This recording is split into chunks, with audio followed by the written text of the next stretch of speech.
So I can't get enough of doing podcasts. So I've got a couple of guys from Nashville coming in. We're going to do a little bit of a session review from their point of view. But we'll talk about all that here in a second. We are almost in agreement at gmail.com, Facebook, Twitter, YouTube. Our website is up and live. Go there, you get all the episodes, or to your favorite podcast provider, and you can get all the episodes there. As mentioned, we are live on YouTube. If you happen to be watching this on YouTube and want to shout a question or something, I don't promise I'll answer it, but I'll at least see it and maybe laugh at you for asking a question. Other than that, I've got some fellow libertarians here to help me shuffle through my bad libertarianism, as you guys catch me doing all the time. So, Josh Eakle and Justin Cornett and myself, we're going to chat about some stuff, and we'll go from there. So, we're almost in agreement, everybody. Stay tuned.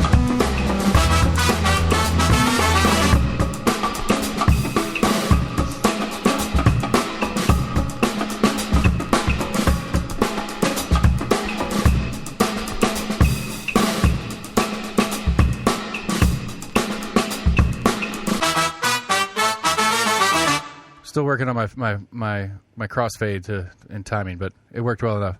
All right, so it's for all Tennessee. I blanked out in the middle of the intro there, and I wanted to make sure I said it right, so I wanted to run it by. It's for all Tennessee. Yes, sir. So what is the mission statement of For All Tennessee?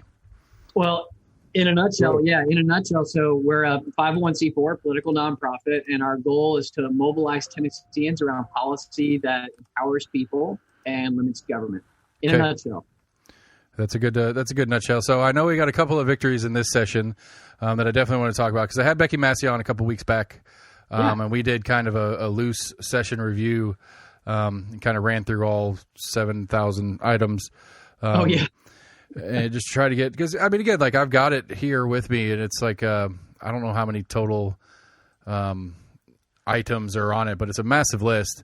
You know, some of the generic stuff, like they have to approve the budget, so they vote on those kind of things, and some of the more just mundane parts of government. But then we get into some of the stuff, and I know the biggest one, at least in my opinion, from the more libertarian point of view, is we got the no knock raid thing out the door. We're done with those.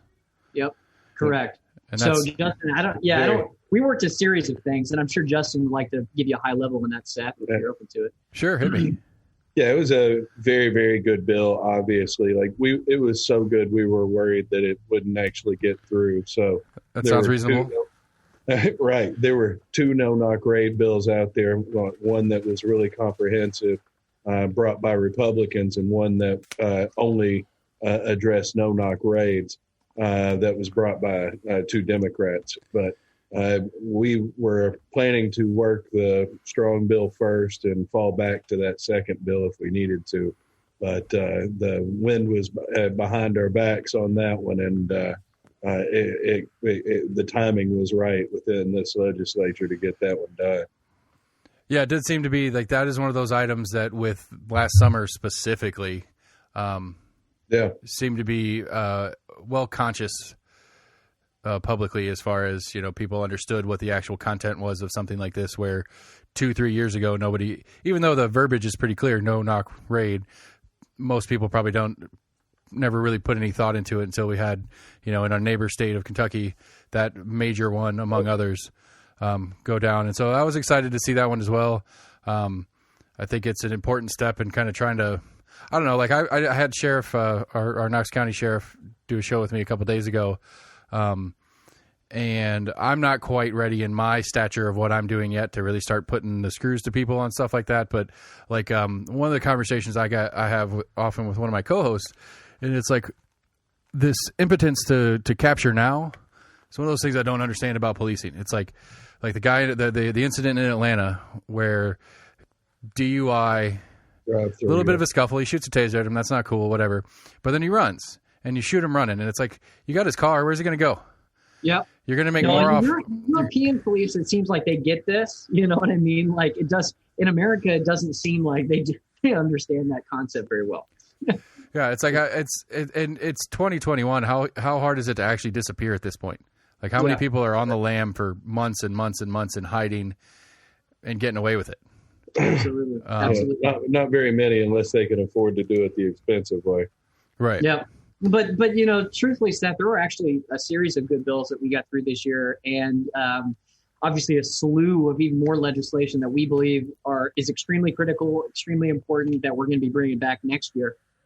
Hopefully. Because, no-knock raids, the bill itself did a couple things, more than no-knock raids. It very importantly, it had the duty to report and duty to intervene in any use of excessive force by a fellow officer. Okay, that was in the same package? Yep. Yeah, it's the same thing. It restricts chokeholds. It restricts firing at moving vehicles. It requires de-escalation training.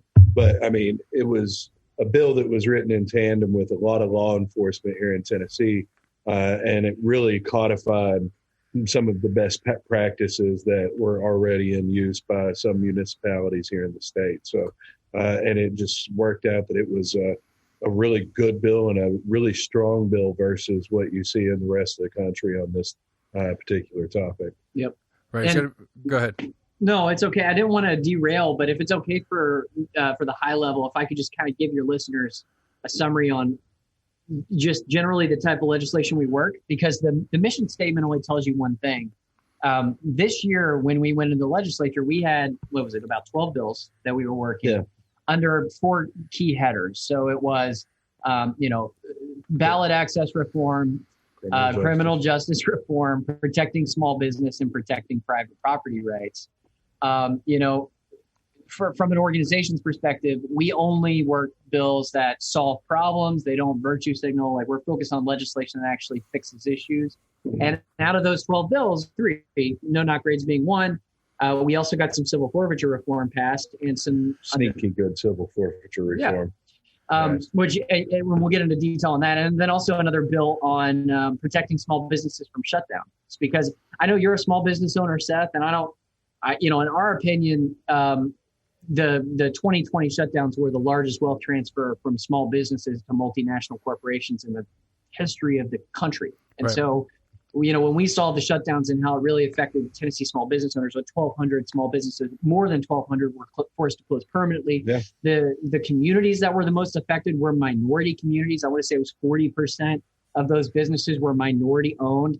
Most of the plurality were women owned. So it's the way that it's affecting people. It's not. It would, and then on top of that, it didn't actually show that it reduced the transmission rate of COVID. International studies show that shutdowns didn't actually keep us safe. All they did was force small businesses to close, while Amazon, Walmart, Target were able to stay open. Right, so, and those that snuck through are now struggling to get staff back because. A dozen reasons. I don't want to go into the generic, the unemployment insurance bonus that's coming to an end here in a month, I guess. Is it June 1st or July 1st? I think it's June 1st. June 1st, either way, which is not the totality of that situation, but especially in restaurants, they're having a hard time getting staff back. Right. No, I work in logistics, and that's my day job. And in logistics, we had a driver shortage before. And now it's the worst environment I've ever seen for employing people. It really is horrible. We have our entire sales staff working on recruiting because we have so many opportunities. We can't fill the seats with drivers. And that's mainly due to a combination of factors, but unemployment and the out of control kind of welfare that's continued is a part of it. Right. And then for the people that barely snuck through and survived the pandemic part of it, they're certainly cash strapped. And to try to say like, well, hey, pay them more. Well, I'd like to, but I got no revenue coming in. I haven't had revenue in 12 months, 14 months. I don't have cash. Yeah, And so when it comes to the legislation we passed, I don't know if you can give them a summary on the bill for Brandon Ogle's bill. We had a bill that originally would have banned any executive in the state from labeling business essential or non-essential. Since the governor is an executive, my understanding is they raised an objection to that in the bill. That bit was amended out so that the governor, it doesn't apply to the governor, but it does still prevent cities and counties from labeling businesses as essential or non-essential. So you got it down to one person if it happens again. There's only one person to point the finger at the very least. There's no reason to say we won't come back next year with a bill that does apply to the governor in the hopes that we can actually get some traction on it. But, that would be nice. But, the other bill, which we kind of touched on a second ago, was civil forfeiture, I think is actually a pretty good reform. Yeah, it is. It's sneaky good. And what it is are you familiar? You're familiar with civil forfeiture, Seth? I assume. Yeah, we talked about it last time you were on here, and I've been following your guys individually as well as your Facebook page about what's going on. And there were two different ones. Did they ended up getting pushed together because there was a reporting one that was going to require to reports of how many forfeitures that municipalities are taking in? There were 3 of them actually, and we got one of them through. There was one that was a reporting bill because it seems like it would be important to know how many forfeitures are eventually tied to a criminal conviction. So that one did not make it through because the Department of Safety said it would cost too much money to collect that information. That's another story that we can get into. Well, so real quick, a backstory for the listener's sake of it, I guess, who may not know what it is. Last time you were on, we talked about it, Josh, and I was explaining it to my mother not long after, and she was like, that doesn't make sense. I was like, no, that's the problem. Is it doesn't make sense. It's like and so for the Cliff Notes version of it, I get arrested on suspicion of something in my car. They seize my car as part of the investigation. I end up getting not charged, or I end up getting charged and found not guilty, or not charged at all because there's not enough evidence or whatever. They still keep my car, and I got to pay. The best story I've heard to really drive it home is actually from a woman in Sevier County. And I think we talked about this when I was on your show last year, Seth. But the woman, she just got her inheritance money, $10,000 in cash. She had a bag of antacid pills on her dashboard that were ground up for whatever reason. She was driving to the bank, from what I understand, to deposit her inheritance money. The police pulled her over, saw the bag of ground up antacids, thought that was drugs, heroin, meth, whatever they thought it was, thought she was, driving under the influence. Turns out she wasn't. But through civil forfeiture, they took her cash, or $10,000 in cash, because they suspected that she was using it in a drug transaction.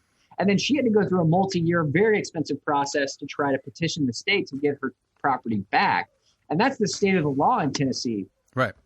The bill that we worked to get passed with attorney's fees really does help with the back end element of that. It doesn't end the process, but it helps with fighting it in court. I don't know if you can elaborate on that a little bit. Right. Yeah. So the thing is these hearings, when you go to fight to try to get your property back after they drop charges or they never file charges, whatever it might be, the hearings are not done in a courtroom. They're done in an administrative sitting. So you have to go to the Department of Safety to see if the Department of Safety's agent acted properly and they get to keep your stuff or not.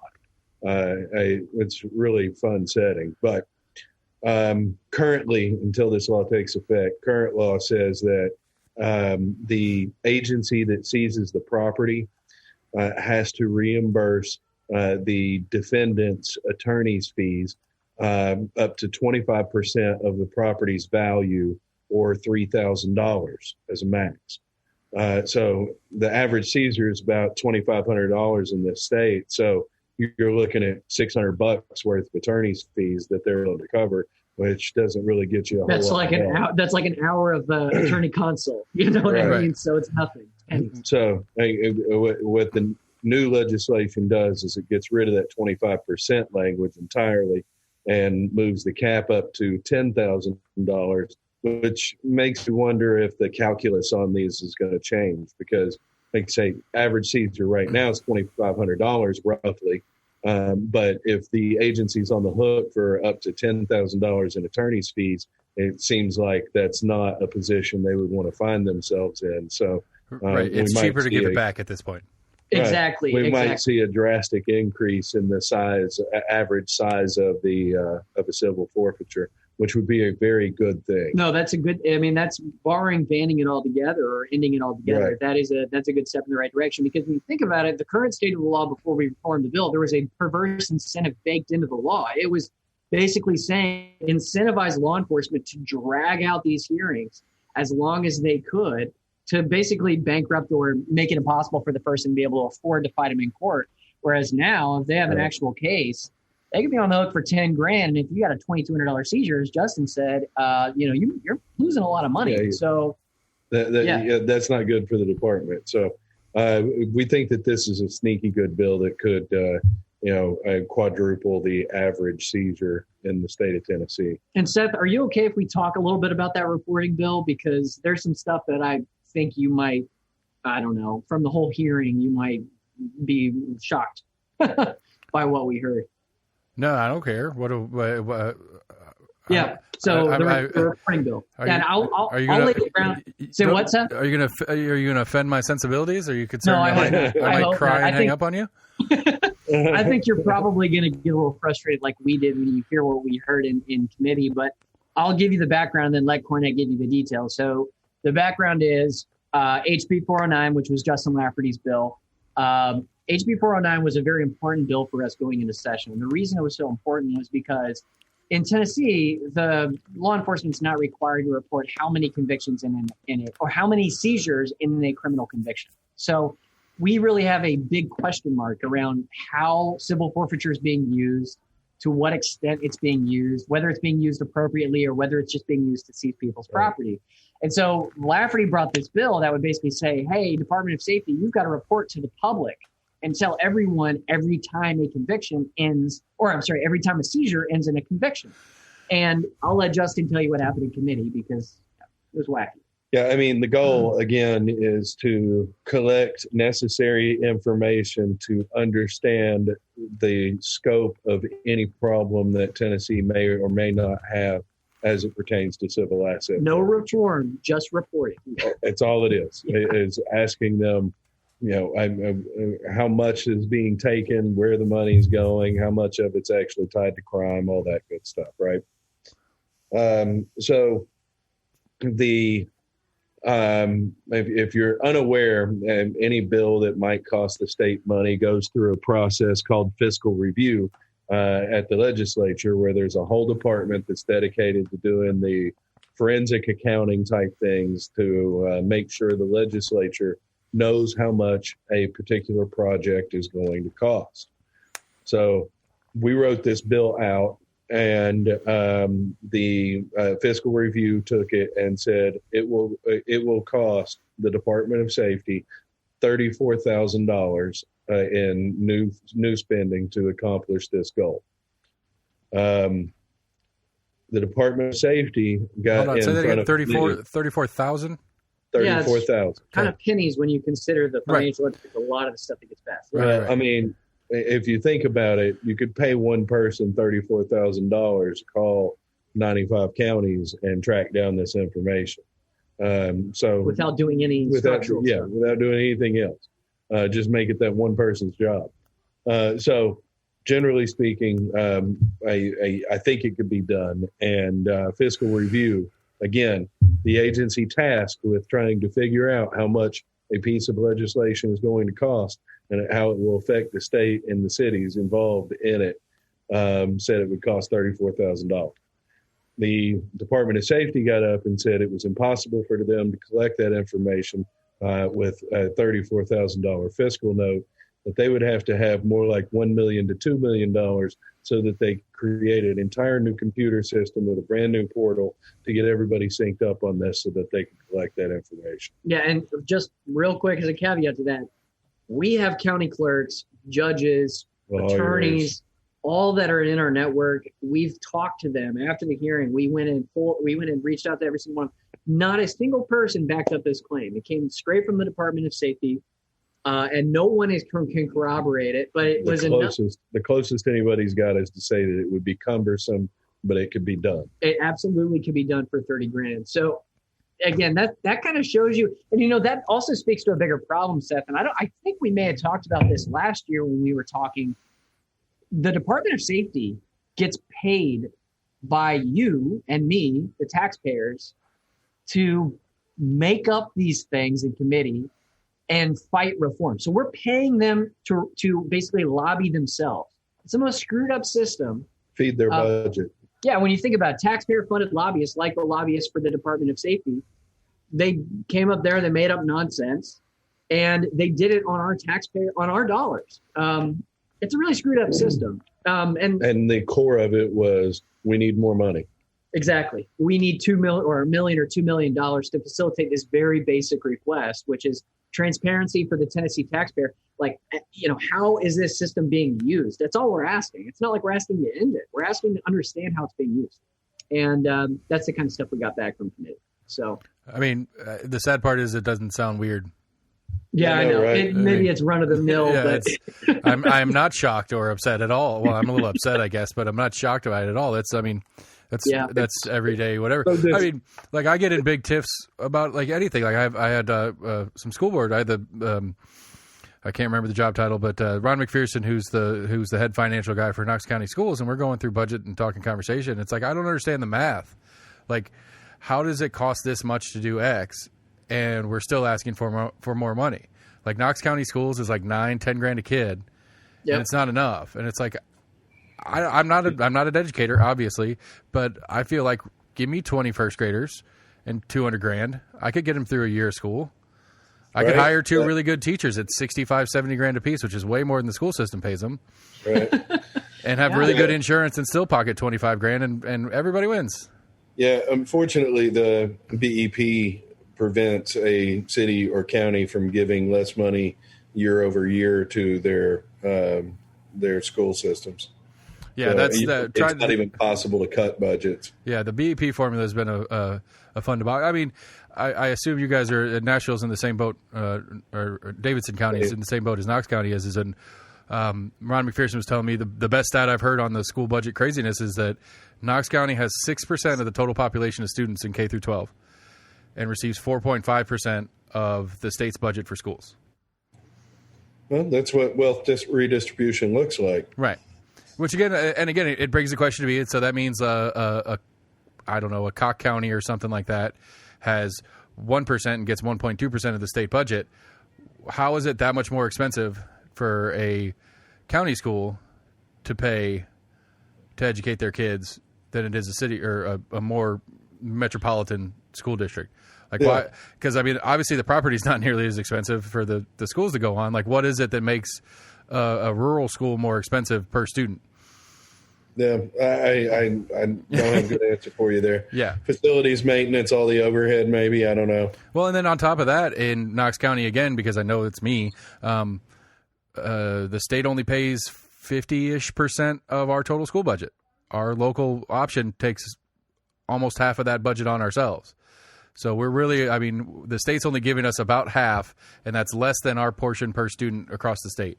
And it's just, it's frustratingly complicated, and I can't figure out why things are so expensive and where they go and why the money gets spent the way it gets spent, and trying to figure out budgets in general and the way these budget works. Because I'm on a big tiff right now because Knoxville just put out their city budget. And when Knoxville gets a grant, either a state or federal grant to do a project, they include that in their budget. And that just seems weird to me. So if like one of the ones we had here, I can't remember what the actual numbers were, but it was like a homeless assistance program kind of thing. There was a federal grant, and we got like a $2 or $3 million in federal grant money. And then our mayor's putting out her budget, and she's talking about the $2 or $3 million we're spending on a homeless program. It's like, well, it's different money. Like that's a separate income bracket, but you're showing it on yours. And I don't know, maybe I'm misunderstanding it, but it seems like it sounds good for the mayor to say I'm putting all this money over there, but it's not her money to put there. Right. Well, I mean, I'm sure it's redirected through their budget, so they get to claim it technically on the books. Yeah, I get that part. It seems weird to me because it just seems like, look at all this great things I'm doing, even though I don't have a choice. It's not a choice. Right. You asked for the grant and you got the grant. You got to do what the grant says you have to do. That's how grants work. Understood. But anyway, I got off on a tangent. So that was we got through no knock. We got through civil asset forfeiture. What's the next one? Well, small business. So we talked about small business a little bit. We talked about our criminal justice reform initiative as it pertains to, I mean, that's really the bills that we got passed were referenced. So civil forfeiture and the attorney's fees, the small business protection, and no-knock raids. Those were the three that passed. There were other things that worked, right? Like, we worked ballot access reform, which is a pretty big issue to our members. And the way that shook out in committee was also a story I think that's worth telling. Incredibly disappointing. Let me just give your listeners a summary on the state of ballot access laws, and then I'll let Cornett tell you what happened to us when we actually brought reform. But in Tennessee, if you want to run as a Republican, Democrat, or Independent for office, it's 25 signatures. If you want to run as a Libertarian or a Green Party, Socialist Party, Birthday Party, whatever you want to run as, any other party, you have to have 56,082 signatures to get on the ballot. So according to us and according to our members, we see this as a huge disparity. It's not free and equal elections like the Constitution of the state of Tennessee mandates. And so we brought a bill that basically sought to bring that in line with the rest of the country. Right. The national average for alternative party ballot access is around 10K, and the bill that we brought it closer to about 11K. And made some changes on the retention side and on the taxpayer funding side on the back end. But what happened in committee, I'll let Cornett tell you about, because we brought this bill and it had very strong support, bipartisan support. Yeah. For all intents and purposes, it should have been on the floor for a full floor vote. This was a second time we'd run this same bill. And when we were looking at the path in the House to get it to the floor, we had a wishy-washy subcommittee. We had a very favorable full committee, and we felt like if we could get it to the floor, we had a legitimate chance of getting the majority vote on it. But with this subcommittee, I worked a while trying to get a majority of the people to say yes, they would support this particular bill. And we had it. There are 8 people on this subcommittee. The day of the vote, I confirmed with all 5 of my yes votes that they intended to vote yes. So we went inside. They started deliberating the bill. One of our 5 yes votes got up and stepped out of the room while they were deliberating. Still leaving with a 4-3 majority. Still leaving us with that 4-3 majority. The chair called the vote. Our 4 folks went yes. The remaining 3 folks went no. And the chairman slapped the gavel and said, "The nays have it." And I was completely dumbfounded. We won the vote, and the chairman straight up gave it to the nays.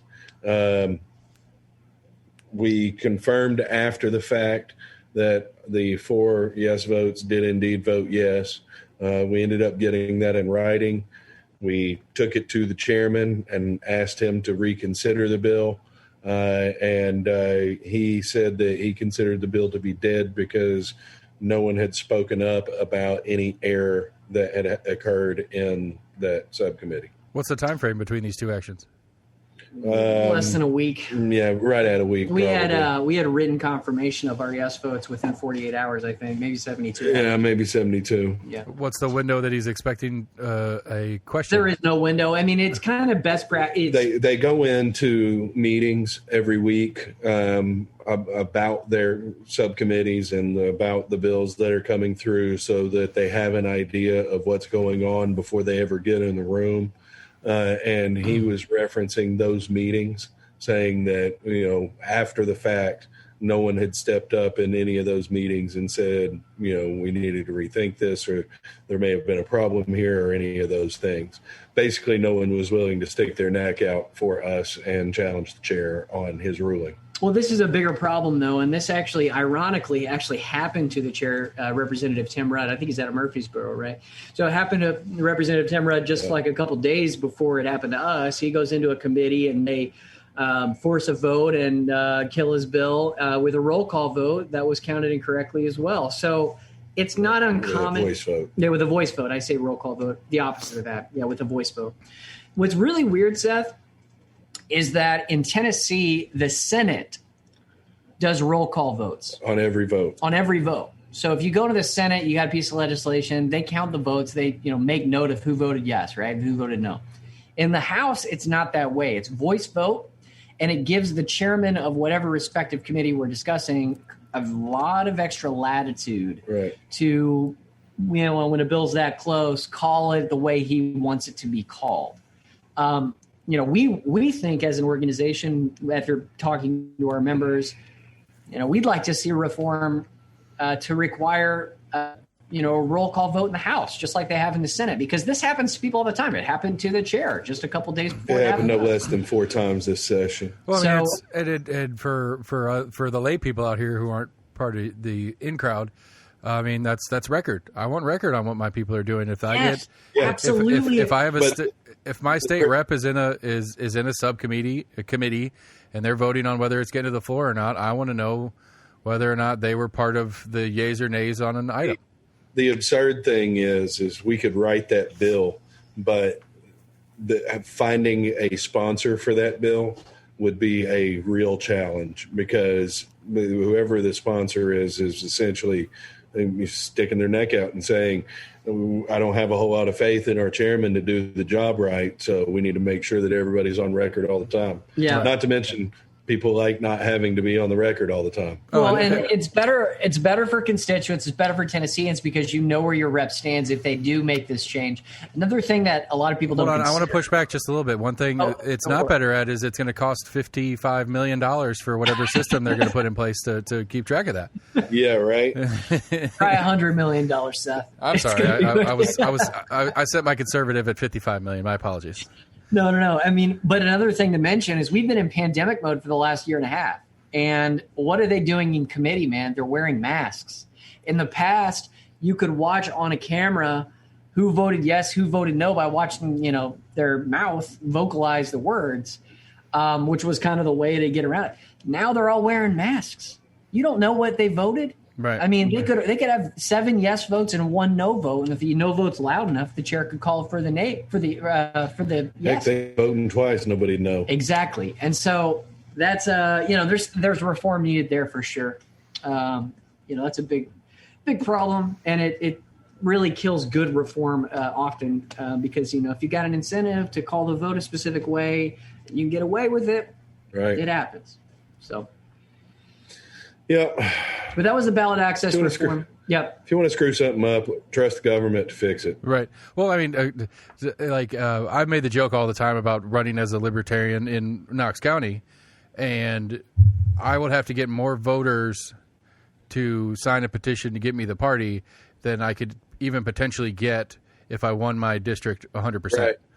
It's crazy, isn't it? Right. And it's like I could. Yeah, it doesn't because it's. Yeah, because I need state approval for something to do in just inside my district. And I mean, I don't know, semi off topic, I suppose. We've got a thing going on. We got city elections coming up, and there's a bunch of argument about whether nonpartisan races are pro or con for one of the 2 major parties. And I'd be curious on your guys' take on that. I think we can only speak as individuals here because our members, the way that we work is working legislation. It's authorized by our membership, so we can talk as people. I mean, we know one thing that we know as an organization that we talk about all the time is that partisanship is really causing a lot of problems in this country. When we created the organization, we wanted to make it a nonpartisan group that focused on building bridges between Republicans and Democrats to work on things that fixed problems, solved issues, moved in the right direction. I don't see partisanship as a tool, a positive influence in any way. I mean, right. George Washington warned against it in his farewell address. Always got to steal my lines. Absolutely. That's something that you hear from Justin. He loves George Washington's farewell address. And it's obviously, the guy was prophetic. I mean, no one can deny that. but no, I mean, partisanship really does do one key thing. It pits people against each other. It gives power to a small group of people, and it really encourages virtue signaling and non-issues as divisive points to kind of keep you from siding with the other side. I would argue that it encourages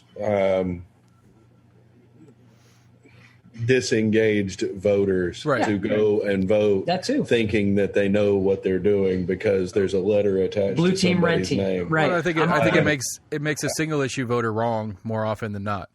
Yeah. Because each of the parties has their side on a single issue, but it's there could be 100 issues and the party's right on one for you, and that's the biggest one for you, and so that's all you care about. But 99 other things that they do, you hate everything about, but it's not your single issue, so you're with that party.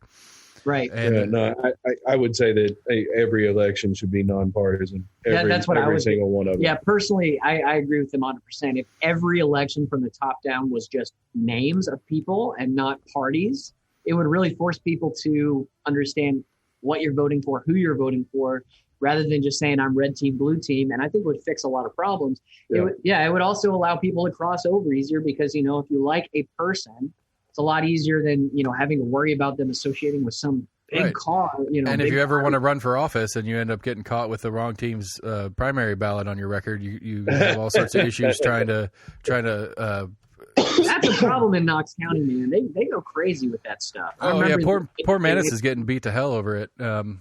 Has been. Yeah, and he has been for a while. And they do that all the time. They pull those records, they pop it up, and they go, look, this guy's not really a Republican. I remember when Glenn Jacobs ran for mayor in 2018, and the current GOP chair at the time tried to change the rules because to increase the definition of bona fide Republican. Yeah, make it more difficult to run. To make it harder for people like Glenn, the current mayor, to get on the ballot. I was at a GOP meeting on Thursday night, and it was outside of Knox County. It was in East Tennessee, but Eddie Manis came up in that meeting. I mean, he gets it from everywhere for sure. I like Eddie's probably my favorite local one. For my people. I'm District 18 anyway, so he's mine to boot. But I don't know. Like I agree that if we took the parties off, if we took the letters off after the name, it changes what you're looking at as a voter. My concern being is that voters seem so disengaged anyway that it may not make a difference.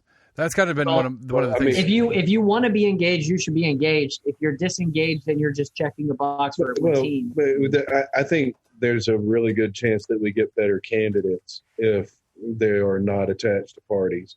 Because in order for a candidate to win, they're going to have some sort of charisma that draws people to them. Right. They're not going to be able to rely on a party label to, have this built-in base for themselves. But I mean, so I think it would encourage people to do a little bit of homework, and I think that ultimately it would get us better results because it sure as heck can't get us worse results. Right, because I think one of the things too is for when you get elected by party A or B and you are on the record on something, you can't step out of the A or B box or you end up like Eddie Manis who's getting shit on for it.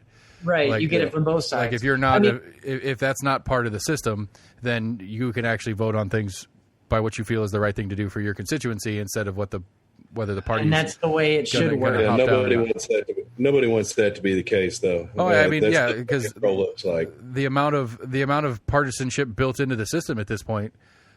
Just in ballot access being a simple example, but there's tons of stuff other than that. So, as part of the show, I follow all sorts of people. I follow Manis and Massey and Gloria Johnson and Sam McKenzie and all those, like everybody that has any part of Knox County, I'm following them. And so Massey put out that Knox County Election Commission was looking for commissioners. They were going to appoint a new set of commissioners. We have 5 in Knox County. And so I emailed out of humor. Actually, no, I was talking to Jesse Mayshark from the Compass, I think is what it was. And he's like, you got to be party affiliated for that. And I was like, what? Yeah. And so I emailed Massey and Johnson and asked for the job. And I was like, just to be clear, in my cover letter email, whatever, I was like, just to be clear, I'm not party affiliated. And both of them come back with sorry. Yeah, you talked to Randy Pace about that, didn't you? Probably. I don't remember. I've talked to everybody about it because it's become one of the things to me that doesn't make sense at all. Yeah, no, that's a really dumb. That's dumb law, and I wonder if that's state law or if it's like Knox County or Knox City. I mean, from what I talked to Chris Davis, our election commission, our administrator, I think is what his title is, administrator of the election commission here, and the way he described it is it's state law. That would be something. I'd like to dig into that. That'd be something worth addressing for us. Yeah, I haven't heard about that. Because I was because for me, part of there's always been this hint in the back of my head of the last couple of years, especially since I had kids, of trying to get more active and trying to get more involved and possibly running for something, just because I want to understand what's going on. And we started doing the show and started doing this part of it, and it's like, all right, well, there's no more elections in my future because I'd rather do this. And if I try to run for office, that puts a conflict of interest in place, and I don't want to mess with that. I'm having too much fun. I get to talk to all sorts of people and don't have to worry about it. And so this is where I'm kind of going with it. But like, as I see things, like, oh, that might be something interesting that's not going to mess with the show that I could be a part of. I could educate the public on how some of this election stuff works as part of my volunteer job for the county as well as the show. And then I immediately get shut down because I don't play the party game. And, you know, especially now, a couple months ago. Welcome to the club, man.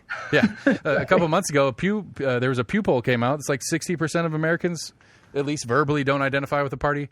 Now, I say absolutely. It's a minority of a minority that is basically holding the public under their control, under their thumb. And it's not acceptable in any way. It's corrupt. I mean, I would argue that for the Pew polls, in defense of the system, the Pew poll probably got a lot of people who were Republicans just didn't want to say it in front of anybody. Maybe so. I mean, after the last couple of years, you never know. Yeah, it's a tough thing to be a Republican nowadays. You don't want to. No, I mean, completely separate from the org, but I mean that was my thing. It was 2016. I think we talked about this in the podcast. I stepped away from the GOP because I kind of consider myself a fiscal conservative. I saw the GOP stepping away from fiscal conservatism. That was a big problem for me, you know? And I think a lot of people are in that same boat. There's a lot of people that are just not ready to associate with either side. On the left side, you've got police reform and this entire movement that the left is fighting against that. You know, Joe Biden's the architect of the drug war and the architect of all these policies that have caused asset forfeiture. Civil forfeiture, absolutely. The original war on drugs bill. Authorized civil asset forfeiture. But yet, partisanship and the structure of parties convince people that believe that police reform is the most important thing to vote for the architect of the drug war. And on the other side, partisanship in 2016 convinced people that were fiscal conservatives that they had to go with this guy, Donald Trump, because they were worried about the other side. And that's the partisan system. It's all about control. It's all about, you know, it really at its core, it's getting you to be okay with voting against your interests. We talked about making elections nonpartisan. That's a good step. But I'd also like to see ranked choice voting. Yeah. Right. And we talked about that. Yeah, for sure. Ranked choice voting is a big deal. I mean, I think so too. I think I don't know, like the further I get into the game and the more I might even be full ANCAP federally, but locally, I'm much more open on my neighbors and our joint government and what we want that to do. It's just the federal government's the root of all evil to me at this point. You know, and again, to reference the subsect of the party that is not the most popular, at least with this audience. I'm a Dave Smith fan. I like his podcast, and he put out a great thought experiment, for lack of a better word. If you took the most extreme part of the left right now and the most extreme part of the right, and you take a good actual snapshot of what we are doing as a nation, tell me which one's more extreme. And to me, if you break it down, I mean, 7 wars, big bank bailouts, you know, all the top end treasury stuff that they mess around with and stuff like that. You know, if we're going to talk about what we want our government to do, I think this is as far extreme as I could think of. And that's today. And it's just, well, it's normal. And so we're okay with it.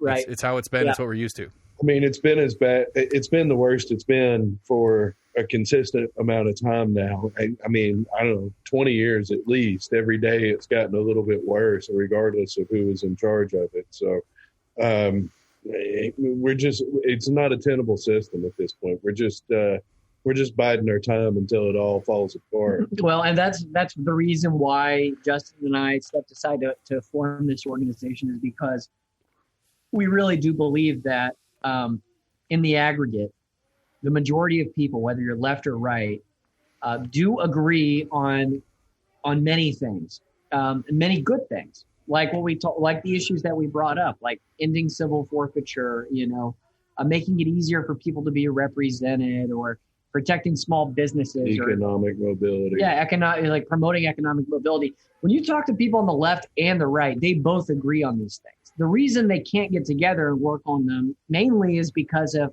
partisan barriers we see. And so when we started this org, we wanted it to be a political organization that didn't focus on elections at all. We'll never support a candidate. We'll never work for candidates because that's too messy. We want to stay away from personalities. We want to build bridges on policy.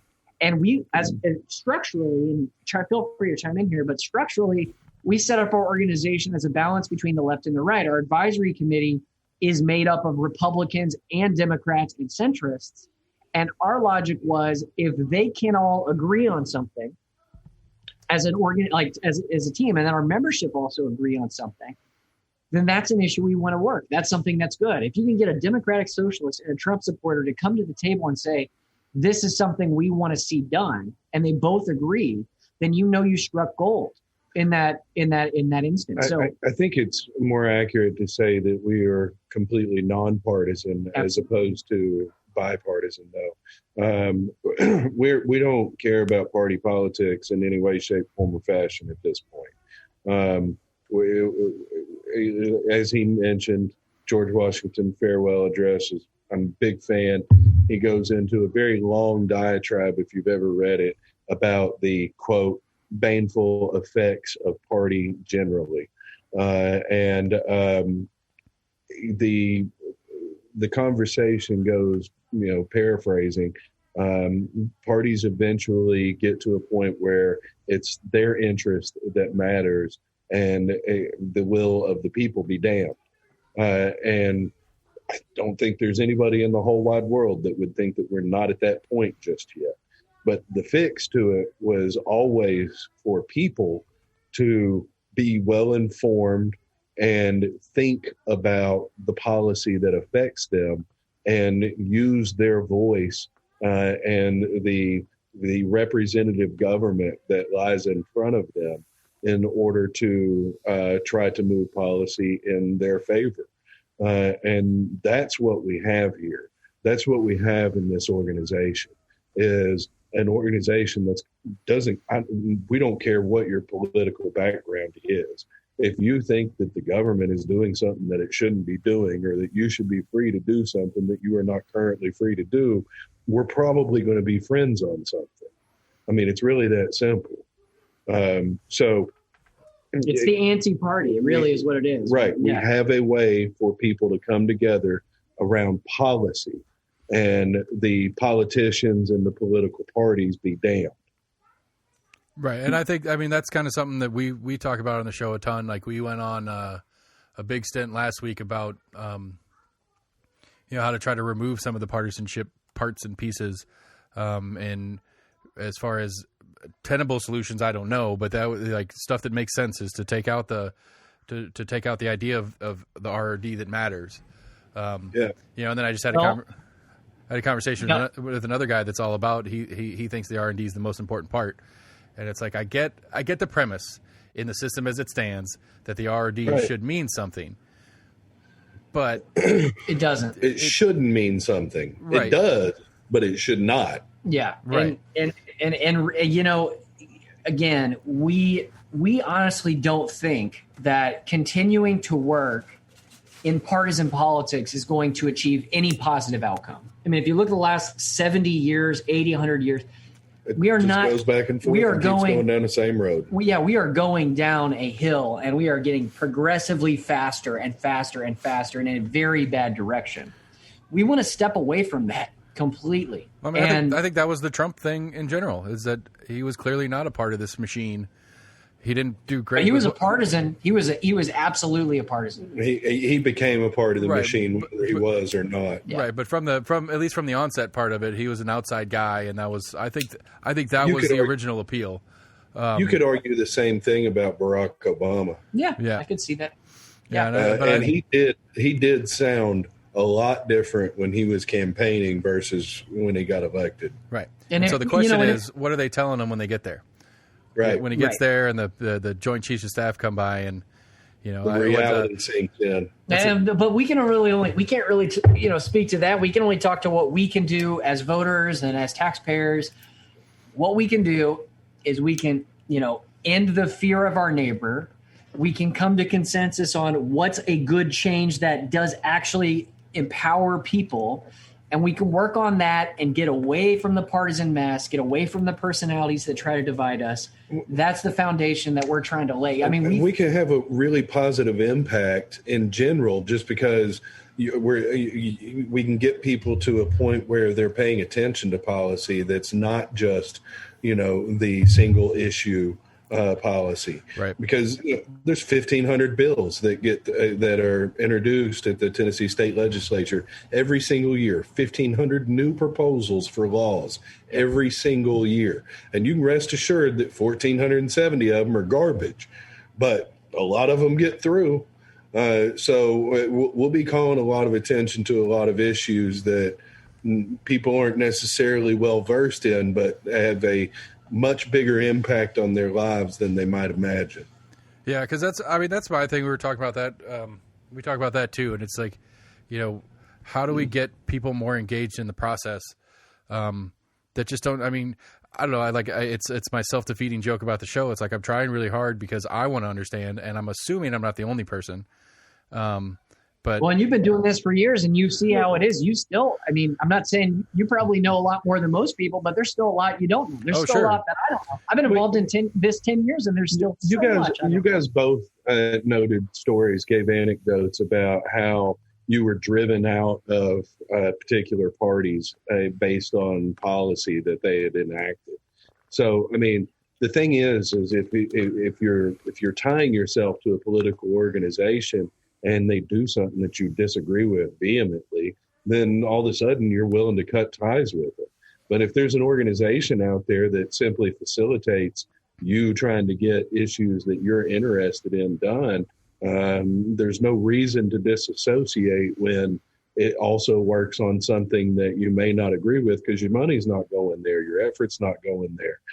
It's not the demon move that you see from other organizations that gets blown up into some catastrophe. And to elaborate on that, as it pertains to For All, we only work on issues that are a majority of our members support. And a member is somebody who's donated money up to $60 a year. But you can also, as a donor, you can give your money to just a specific issue. So we had, a couple donors this year that just said, hey, listen, I'm not really, I'm all in on civil forfeiture. I'm not sure about these other things. We had some other business owners that were like, listen, I'm all in on protecting small business, but I don't know about the ballot access side. We set up the organization in a way that you can give to the issues you care about. And if you give money to the organization as a whole, you can have a voice in choosing what we work. And we have check steps built into our process to make sure they are bipartisan or nonpartisan. Right. And they work on solving issues rather than dividing people or kind of furthering partisan agendas. And that's the core of what we believe. So one of those rare organizations where you can actually shape the path in a real way. Yeah. We're not like, some of these other big nonprofits that have, 3-4 people at the top that are in DC or some other state pushing their agenda down the chain. We are a bottom-up organization run by our members. And we are nothing without the people that are there on the ground with us, our legislative team and our volunteers across the state that really make it possible for us to make an impact. And that's, from a structural perspective, we think that is critical. Whether or not it works, we think it works. Well, we think it works this year. We've obviously got 3 bills passed, but how effective we can be in the long term remains to be seen. But we know it's critical to make this change now. Because we can't keep going down the path we've been going. It's been causing very bad outcomes. All right, so we've done the history version. What's on the agenda moving forward? So it's actually up to our members, Seth. So what we're doing right now, and chime in if I miss anything, is we put together a slew of issues. So we're polling our members every month, saying, hey, what's on your mind? What issues do you care about? What would you like to see us work next year? We're taking those issues, we're aggregating them out into actually reform opportunities. So what bills can we tie to these issues that our members care about? And then at the end of the year, our members are going to basically make a vote. They're going to vote to authorize our reform areas. So the answer to the question is, we don't know yet. We have to have our members authorize us to work those bills next year. I can tell you from polling what I think will probably end up working, but it's not final until our members vote. Yeah, it's kind of hard to finalize it because you don't know what bills might be brought. You don't know what bills you may or may not be able to get filed. And, you won't know any of that stuff until second week of January at the earliest. So it's really hard to nail all that stuff down. But what we're doing right now is we're trying to get our message and the idea and the concept for this organization in front of as many people as we can get in front of. I was out in Jefferson County this past Thursday, did a big town hall event out there where Tim Burchett showed up, and they had people representing Diana Harshberger and Marsha Blackburn. Frank Nicely showed up. It was a big to-do, and I got to speak to that group and talk to them about what we're trying to do, and start a conversation about how we can work together. I've got a handful of other meetings, including Center City Republican Club coming up in June on the 25th, I think. It's the last Thursday of the month.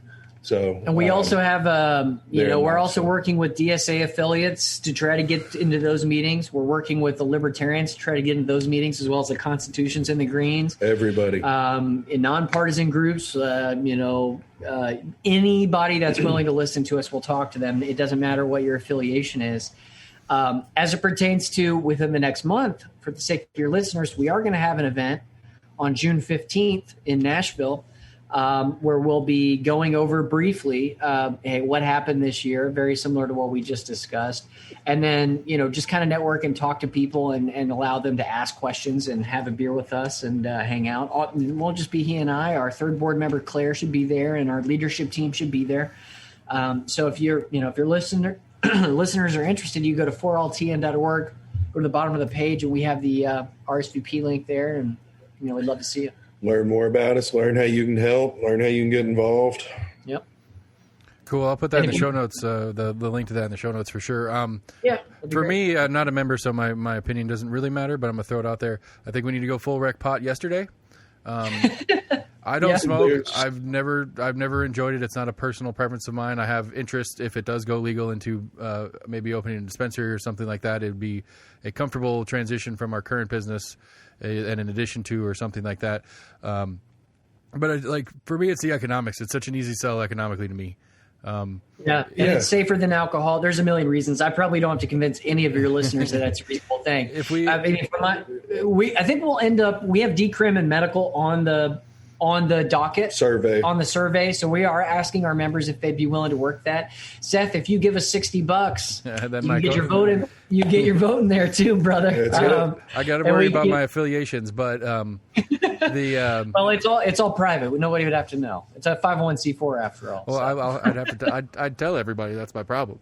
I can't keep my mouth shut. There's nothing wrong with associating with a group that simply wants to help you advance legislation that you agree with them on. Yeah, and if you want to just give money to CJR and something like medical cannabis, we can do that too. So no big deal. Well, to me, I just hate the stutter step. It doesn't make sense to me to go to stutter step into medical, which everybody knows it'll eventually get there anyway. Yeah. Agreed. To me, we need to beat the federal legalization. That's the big one. If we can beat the federal legalization, it changes the economics statewide. Oh, yeah. It's a big opportunity for Tennessee business owners, and it'll be a lot more if they structure it based on the way other states have structured it. It's a lot of money that's going to go to the school system and help kids get better educated, help us, I don't even have to convince you. I mean, we're going to reduce crime. It would reduce drug addiction rates, and it would reduce domestic violence. He doesn't have to convince you, but he's damn sure going to try. Yeah, exactly. I was going to throw my whole pitch at you too. So it's not we're No, I mean, if I could, snap my fingers and do whatever I wanted, I would do full legalization. But it is going to be up to our members. My personal favorite would probably be jury nullification. That's tough. That's a tough climb. Ranked choice voting is something we're going to be talking about. Qualified immunity. That's on the docket too. Reforming the bail system. You can bet your vote. We're going to be doing civil forfeiture reform again next year. Right. I really want to bring back the blight bill that we had last year that never should have been stopped in subcommittee. There's a lot of different things. The bill that puts the House on our legislators on the record in every vote. Yeah. God, I think that one's really important. Marriage licenses. I'd love to start a conversation about getting rid of marriage licenses. Reforming the death penalty. We've talked about that too. There was one on this. This session did something on death penalty. We took off. The mental illness, the mental illness exclusion. Yeah, that was a big one, and I'm glad that it made progress. On our website, we talked about there's a lot of bills, but just one more plug since I know we're coming to the top of the hour here. But you can go to our website, 4ltn.org/agenda. It'll show you all the bills we worked this year because there were a lot that we didn't discuss.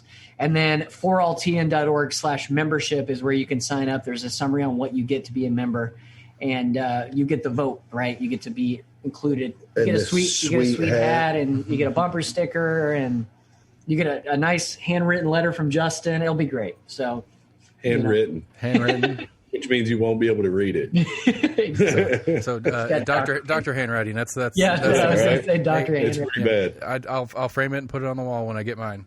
Absolutely, bro. So, all right. I mean, like I said, I don't. I really appreciate your time, guys. Is interesting. Like I was from last time we talked, Josh, to kind of following what was happening in and out. So I guess it was like you said something there a couple minutes ago, and I kind of want to follow up on it because I don't. This is me trying to understand the civics part of it. When you say you're waiting on to see what is going to be introduced, are you guys writing bills and lobbying them to a person and then they're taking them forward, or is it all of the above? But we're doing both. All of the above, but you can get commitments from people to say that, yeah, we'll file your bill, and then they have some kind of reason why they can't file your bill at the last minute. For example, we wrote the ballot access bill that was introduced this year. There were a couple bills specifically around the reporting that we worked with affiliate organizations to write to make sure that the language was right. And then there were some like Ogle's bill that were introduced organically that we said, hey, we want these bills. So it's all the above, based on what our members authorize us to do next year. Like, for example, with jury nullification and some of these other bills, you often don't find people willing to write them or bring them. So in that case, we will write the bill and we will bring it. But, that's not the case for every bill. Okay. It's a case-to-case kind of thing. Because that's what because I don't understand. Like, I generally don't understand the language of bills anyway. So people that actually figure out how to write them, generally they have a window of about a month where they can file bills.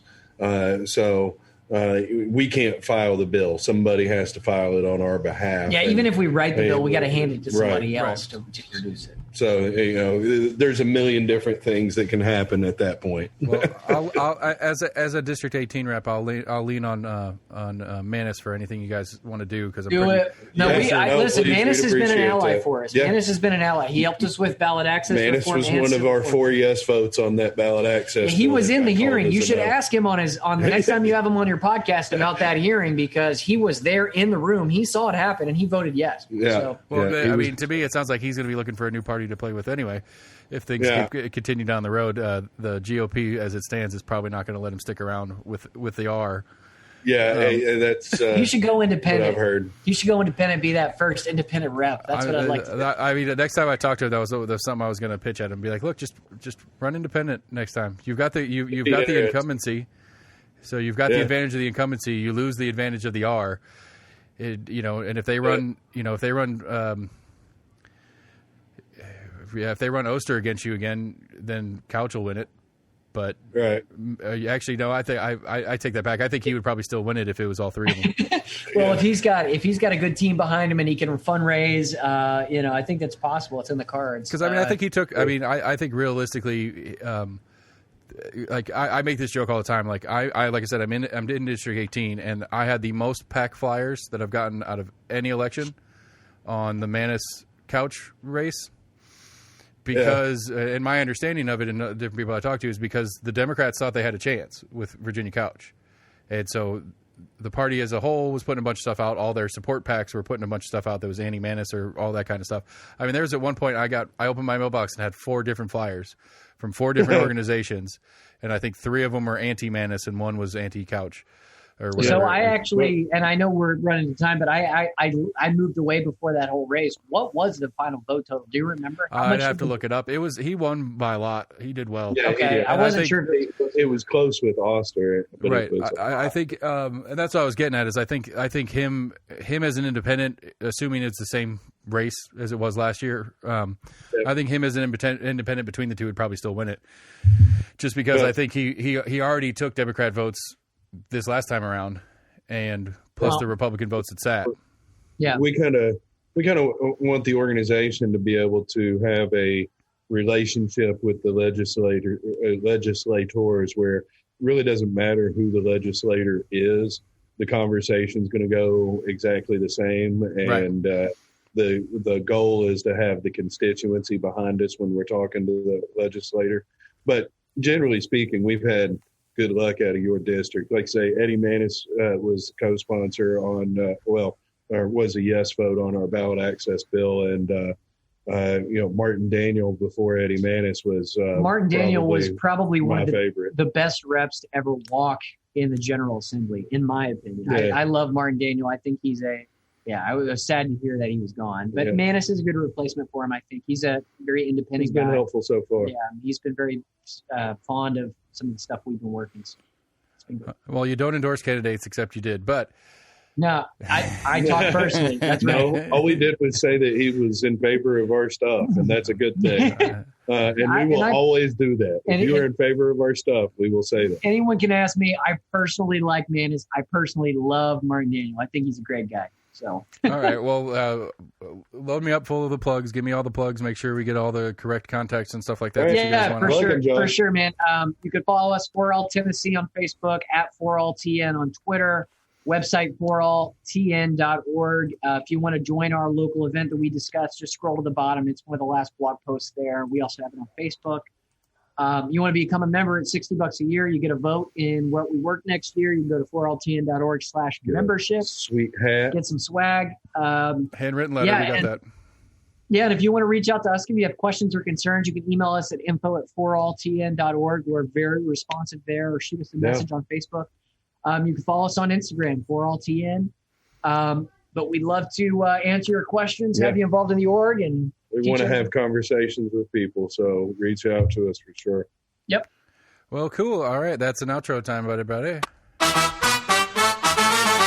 Josh and Justin from 4allTN, guys. Like I said, I'll put some links in the show notes for you guys so you can get quick and easy access to their website and other social media outlets and stuff like that. If anything that they said rang well for you should assist as best you can. I mean, $60 ain't that much a year to actually donate to something that actually has some direction to it instead of a party or something like that. You know how I feel about parties. We're almost in agreement at gmail.com. You can find us on Facebook, Twitter, or YouTube. While you're there, give us a like and share, all those fun little doodads and whatnots. We are up and running on our website. That's the thing. Our website's almostinagreement.com. You can get all the episodes there or from your favorite podcast provider. And while you're there, subscribe and like and share it to your friends that way too. We're doing our version of trying to make a difference, and our version is to get more people more educated about who's doing what and what's going on and how the thing works in general. So we appreciate the 4allTN guys for stopping by, and we'll have a new show for you soon. Thanks for watching, everybody. And dancing.